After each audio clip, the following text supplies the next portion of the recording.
Start. उपाध्यक्ष महोदय, अपने भाषण में उन्होंने कहा कि मैंने आज तक ऐसी गरीबी के दर्शन नहीं किए जैसा कि मैं देख रहा हूँ। ऐसी गरीबी जब हम स्वतंत्र नहीं थे तब अवश्य देखने को मिलती थी, लेकिन स्वतंत्रता के पश्चात मैं पहली बार ऐसी गरीबी देश के किसी भाग में देख रहा हूँ। देश के विकास के काम को बढ़ाकर ही ऐसी गरीबी हम हटा सकते हैं। सरकारी उद्योगों की स्थिति अजीब है। हर संभव कोशिश से और सद्भाव बनाकर सरकारी उद्योगों के कर्मचारियों को आप अच्छा वेतन देते हैं और उन्हें रहने का अच्छा स्थान देते हैं, फिर भी घाटा होता है और देश का नुकसान होता है। कारण क्या है? कारण यह है कि आपकी औद्योगिक नीति गलत है और जो रुपया आपके पास है उसको भी आवश्यक काम के लिए खर्च नहीं कर रहे हैं।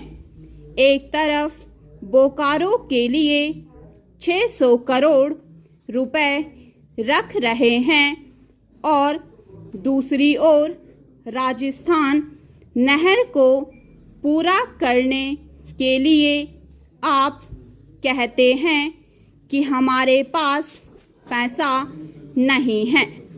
एक और महाराष्ट्र के अंदर आप नई चीनी मिलें खोल रहे हैं और दूसरी ओर उत्तर प्रदेश और बिहार के अंदर कारखाने बंद हो रहे हैं या जो उनकी क्षमता है उस पर पूरे तौर पर काम नहीं कर रहे हैं।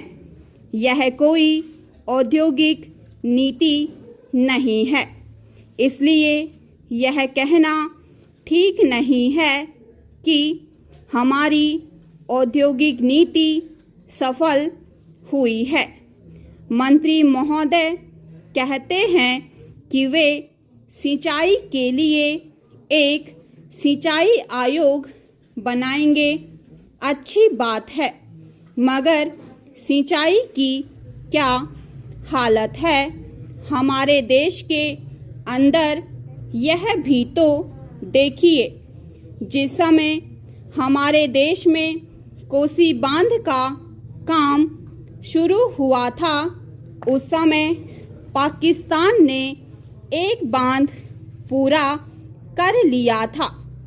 वहाँ उससे सिंचाई हो रही है और हमारे यहाँ इसका काम आधा भी नहीं हुआ है।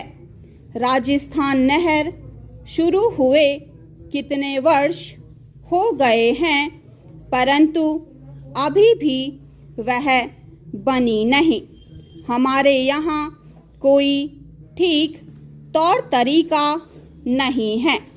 मंत्रियों और सांसदों के मकानों के लिए करोड़ों रुपए निकल सकते हैं, मगर देश के उद्योग के लिए, देश के किसान और मजदूर के लिए जो रुपया चाहिए वह नहीं मिल सकता। उसके लिए रुपया नहीं दे सकते हैं।